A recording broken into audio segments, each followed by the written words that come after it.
Hello dear student, welcome back to our channel. आज हम लोग पढ़ेंगे प्रतिरोधों का संयोजन। विभिन्न वैद्युत उपकरणों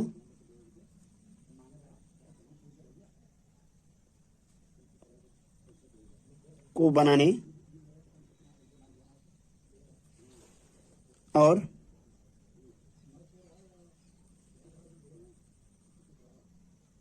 अनेक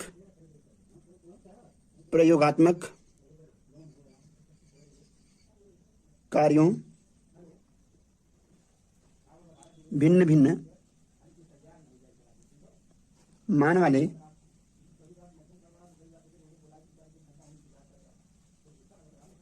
प्रतिरोधों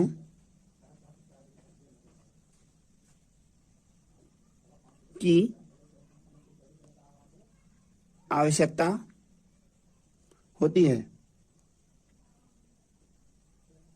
इसलिए वांछित प्रतिरोध को प्राप्त करने के लिए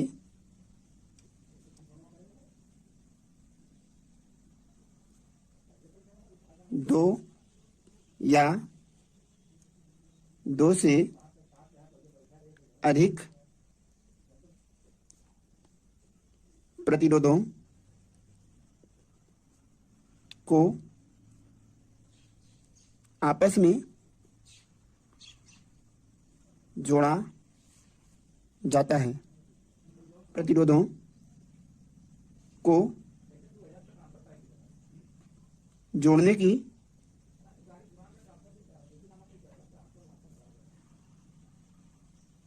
दो विधियां हैं।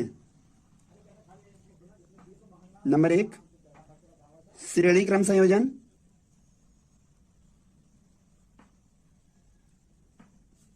नंबर दो, समांतर क्रम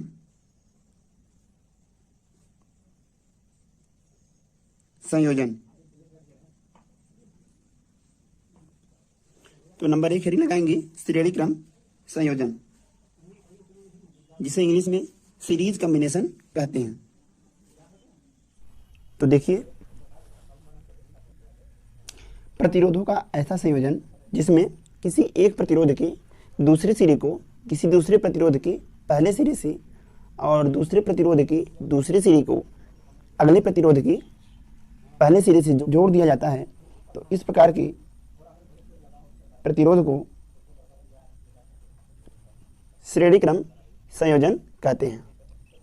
इस संयोजन में पहले और अंतिम प्रतिरोध के सिरों को क्रमशः बैटरी के धन व ऋण सिरे से जोड़ दिया जाता है।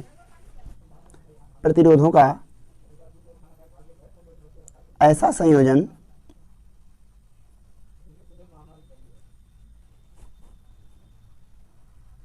जिसमें किसी प्रतिरोध के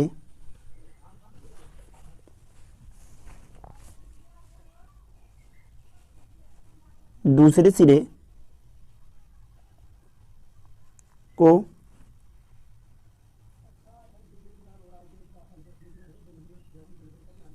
अगले प्रतिरोध के पहले सिरे से जोड़ दिया जाता है।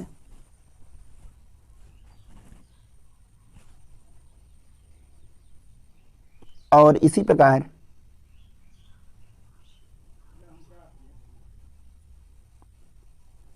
यह क्रम आगे बढ़ता रहता है।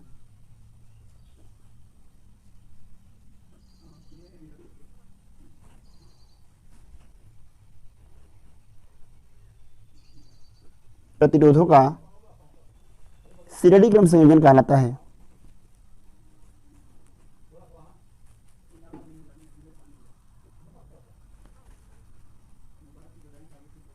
ठीक है। आई होप आपको समझ में आया होगा। तो यहाँ पे देखिए चित्र में ये हमारा पहला प्रतिरोध है, तो इस पर ये इसका पहला सिरा है और ये इसका दूसरा सिरा है। तो पहले प्रतिरोध के दूसरे सिरे को दूसरे प्रतिरोध के पहले सिरे से जोड़ दिया गया है। इसी प्रकार दूसरे प्रतिरोध के दूसरे सिरे को तीसरे प्रतिरोध के पहले सिरे से जोड़ दिया गया है और अंत में पहले प्रतिरोध के प्रारंभिक सिरे और अंतिम प्रतिरोध के अंतिम सिरे को क्रमशः बैटरी के धन सिरे व ऋण सिरे से जोड़ दिया गया है। ठीक है, तो इस प्रकार के संयोजन को श्रेणी क्रम संयोजन कहते हैं। आगे लिखेंगे श्रेणी क्रम संयोजन में यहाँ पे देखिए चूंकि इन जोड़ों के कारण विभवांतर अलग अलग हो जाता है, तो ये V1 हो जाएगा, ये V2 हो जाएगा और ये V3 हो जाएगा। तो वही हम आगे लिखेंगे श्रेणी क्रम संयोजन में चालक या उपकरण में प्रवाहित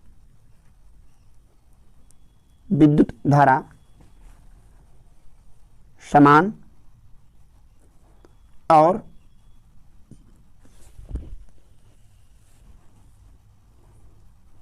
विभवांतर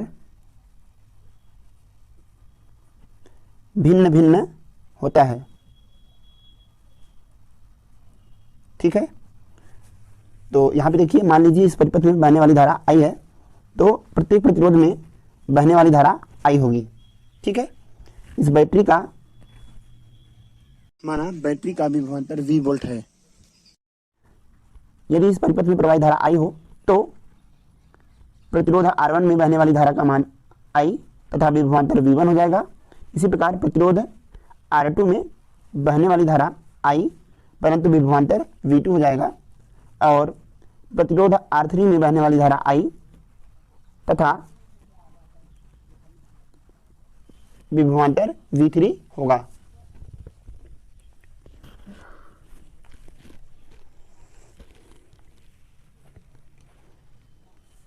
तो यहां पर हम आगे लिखेंगे माना, चलिए अब आगे देखते हैं। यहां लिख लेंगे माना R1 R2 व R3 प्रतिरोध के तीन प्रतिरोधों को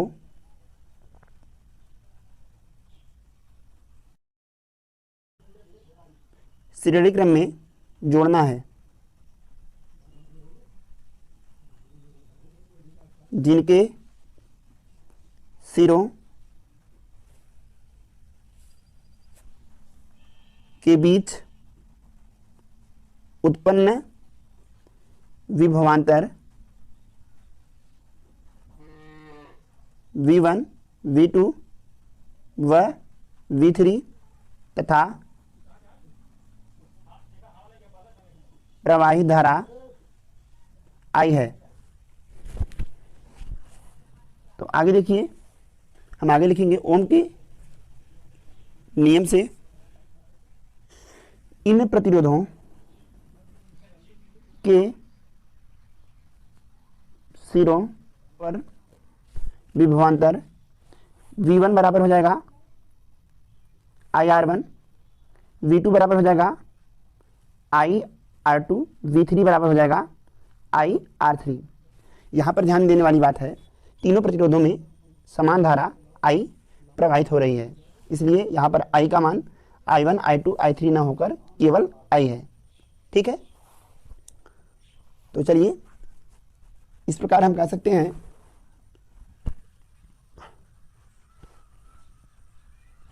यहां लिखेंगे अतः संयोजन के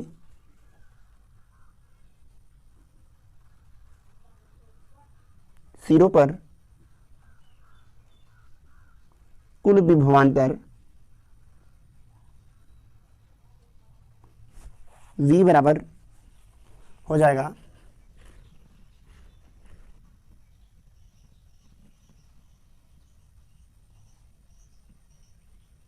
V1 प्लस V2 प्लस, यहाँ से अगर हम V का मान रखेंगे तो V बराबर हो जाएगा IR बराबर V1 का वैल्यू है IR1 प्लस V2 का वैल्यू है IR2 प्लस V3 का वैल्यू है IR3। चलिए इसको एक बार फिर से समझ लेते हैं। देखिए इन प्रतिरोधों के सिरे अलग अलग हैं, अतः इनके विभवांतर भी भिन्न भिन्न होंगे, परंतु इन तीनों को श्रेणी क्रम में जोड़ने पर तीनों प्रतिरोधों में समान धारा I प्रवाहित होगी। तो ओम के नियम से हम जानते हैं V बराबर होता है I इंटू R। तो अगर हम V1 बराबर निकालेंगे तो V1 बराबर हो जाएगा IR1, इसी प्रकार V2 बराबर हो जाएगा IR2 और V3 बराबर हो जाएगा IR3।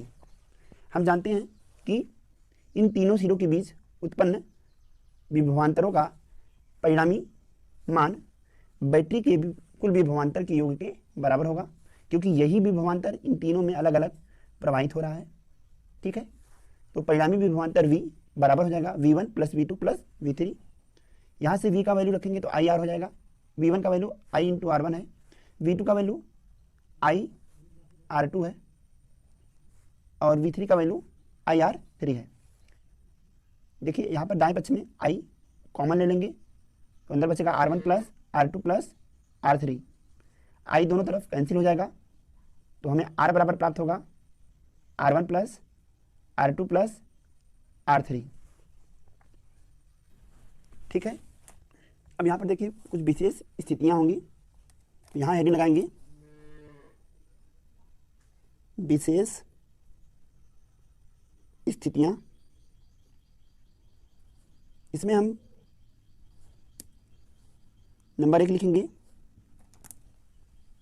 यदि n प्रतिरोधों को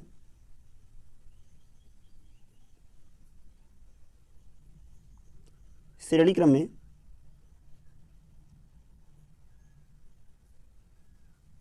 संयोजित किया जाए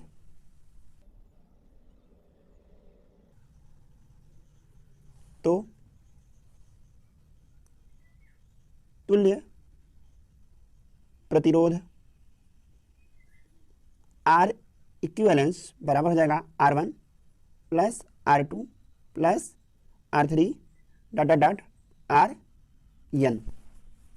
यहाँ पर इसी में यदि पुनः R1 बराबर हो R2 के बराबर हो R3 और बराबर हो डॉट डॉट डॉट RN, और अगर इन सब में से प्रत्येक के प्रतिरोध को हम R मान लें तो R इक्विवेलेंस बराबर हो जाएगा R1 की जगह पे R हो जाएगा, R2 की जगह पर भी R हो जाएगा क्योंकि सबका मान समान है। R3 की जगह पर R प्लस यह क्रम n पदों तक चलता रहेगा। ठीक है, तो डियर स्टूडेंट यहाँ पर देखिए अगर R को 2 बार जोड़ेंगे 2 R आएगा, 3 बार जोड़ेंगे तो 3 R आएगा। इसी प्रकार R को अगर n बार हम जोड़ेंगे तो ये n R आएगा। ठीक है, तो अगर समान प्रतिरोध वाले n प्रतिरोधों को श्रेणी क्रम में जोड़ा जाए तो तुल्य प्रतिरोध R इक्विवेलेंस किसी एक प्रतिरोध के मान का n गुना प्राप्त होगा। इस स्थिति में यदि हम किसी विशेष प्रतिरोध के सिरों के बीच विभवांतर VI ज्ञात करें तो VI बराबर हो जाएगा V इक्विवेलेंस अपान n, क्योंकि सबके प्रतिरोध समान है और समय धारा भी समान है, अतः सबके विभवांतर भी समान हो जाएंगे। तो किसी एक प्रतिरोध के सिरों के बीच जो विभवांतर आएगा वह परिणामी विभवांतर का 1/n गुना होगा। परंतु यदि R1 not equal to R2 not equal to R3 ये क्रम चलता रहे तो किसी एक सिरे के बीच उत्पन्न विभवांतर VI बराबर आएगा V RI अपान R1 plus R2 plus R3 plus dot dot dot RN। अब हेडिंग लगाएंगे श्रेणी क्रम में संयोजन के नियम। तो देखिए इसमें नंबर 1 रहेगा, सभी प्रतिरोधों में समान धारा प्रवाहित होती है। दूसरा नंबर है देखिए, प्रतिरोधों के सिरों पर विभवांतर संगत प्रतिरोध के अनुक्रमानुपाती होता है। अब चूंकि हम जानते हैं इस श्रेणी क्रम संयोजन में धारा का मान नियत होता है तो ओम के नियम से V अनुक्रमानुपाती हो जाएगा R के, अर्थात R का मान बढ़ाने या घटाने पर उसी क्रम में उस प्रतिरोध का विभवांतर भी घटेगा और बढ़ेगा। ठीक है, अगला नंबर है, इस संयोजन में सिरों के बीच उत्पन्न कुल विभवांतर प्रतिरोध के प्रत्येक सिरों के बीच उत्पन्न विभवांतरों के बीजगणितीय योग के बराबर होता है। नंबर, इस संयोजन में तुल्य प्रतिरोध आर इक्विवेलेंस अलग अलग प्रतिरोधों के मानों के योग के बराबर होता है।